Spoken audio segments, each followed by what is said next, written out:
Hello student, आइए आज हम बात करते हैं बीएससी फिजिक्स का एक नया टॉपिक थर्मोडायनेमिक्स इक्विलिब्रियम के बारे में। थर्मोडायनेमिक्स इक्विलिब्रियम के बारे में आज हम बात करते हैं।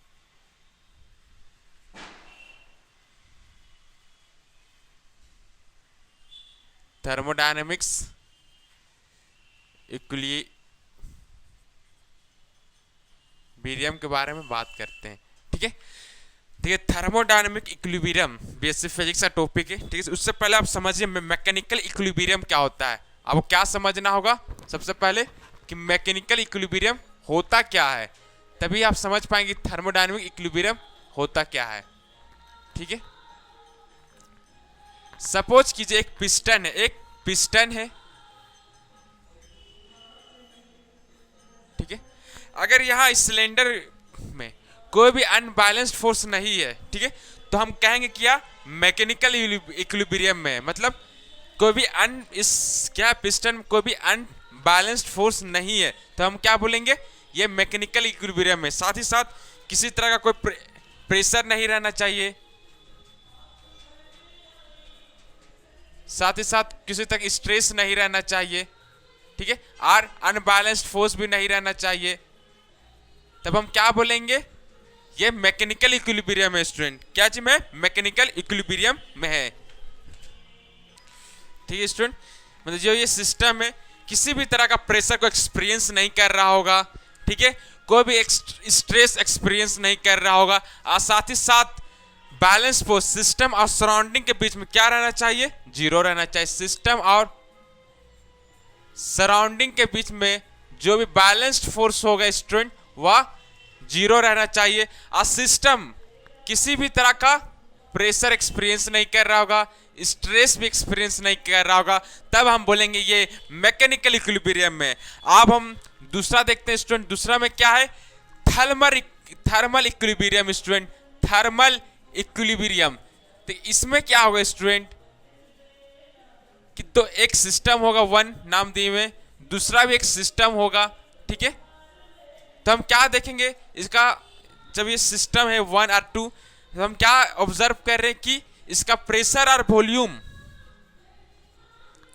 चेंज हो रहा था, प्रेशर और वॉल्यूम चेंज हो रहा था। लेकिन कुछ समय के बाद ये प्रेशर और वॉल्यूम चेंज नहीं होता है, कुछ समय के बाद ये प्रेशर और वॉल्यूम चेंज नहीं होता है, तो हम क्या कहते हैं कि ये थर्मल इक्विलिब्रियम में। तो हम क्या कहते हैं, ये थर्मल इक्विलिब्रियम में। शुरू में क्या चेंज हो रहा था, प्रेशर वॉल्यूम। ठीक है, उसके बाद कुछ समय के बाद प्रेशर और वॉल्यूम चेंज नहीं होने लगा, तो हम बोलते हैं थर्मल इक्विलिब्रियम, इसी को बोलते हैं थर्मल इक्विलिब्रियम। धीरे धीरे आप जानिएगा क्या कि दो सिस्टम को जब एक ही टेम्परेचर हो जाता है, सेम टेम्परेचर हो जाता है, तो हम उसको बोलते हैं थर्मल इक्विलिब्रियम स्टूडेंट। ठीक है, अब हम बात करते हैं स्टूडेंट केमिकल इक्विलिब्रियम के बारे में। क्या बात करते हैं, केमिकल इक्विलिब्रियम। देखिए केमिकल इक्विलिब्रियम में क्या होगा स्टूडेंट, जैसे कि कोस्टिक सोडा और HCl क्या देता है स्टूडेंट, सॉल्ट देता है। ठीक है, सॉल्ट मिलता है। ठीक है, तो जब सॉल्ट मिल गया तब का बात कर रहे हैं। ठीक है, तो जो भी इंटरनल स्ट्रक्चर होगा वह चेंज नहीं होगा, मास जो मैटर हुआ वह एक जगह से दूसरे जगह नहीं जाएगा, तो इसी को बोलेंगे केमिकल इक्विलिब्रियम। ठीक है, इसी को क्या बोलेंगे, केमिकल इक्विलिब्रियम। ठीक है स्टूडेंट, मतलब सिस्टम के कोई भी इंटरनल स्ट्रक्चर में बदलाव नहीं आना चाहिए। अगर ऐसा नहीं हो रहा है, कोई भी इंटरनल स्ट्रक्चर में सिस्टम का बदलाव नहीं होना चाहिए, और कोई भी मैटर का एक जगह से दूसरे जगह मूवमेंट नहीं होना चाहिए, तब हम क्या बोलते हैं कि सिस्टम केमिकल इक्विलिब्रियम में है।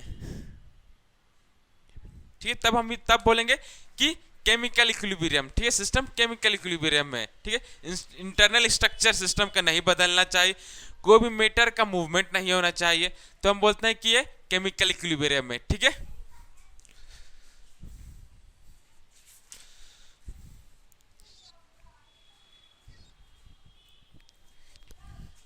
ठीक है, अगर सिस्टम में मैकेनिक अगर सिस्टम ये सब chemical equilibrium, thermal equilibrium, mechanical equilibrium, mechanical, thermal और केमिकल इक्विलिब्रियम सेटिस्फाई हो रहा है, ठीक है, तब हम उसको बोलते हैं कि ये थर्मोडायनेमिक इक्विलिब्रियम में है। जब mechanical equilibrium, mechanical equilibrium, thermal equilibrium, chemical equilibrium satisfy हो रहा है, तब हम क्या कहते हैं, सिस्टम थर्मोडायनेमिक इक्विलिब्रियम में है। कब? जब मैकेनिकल इक्विलिब्रियम, केमिकल और थर्मल इक्विलिब्रियम जब एक सिस्टम सेटिस्फाई हो, तभी हम क्या बोलते हैं, वह सिस्टम थर्मोडायनेमिक इक्विलिब्रियम में है। तो आज के लिए बस इतना ही स्टूडेंट, थैंक यू।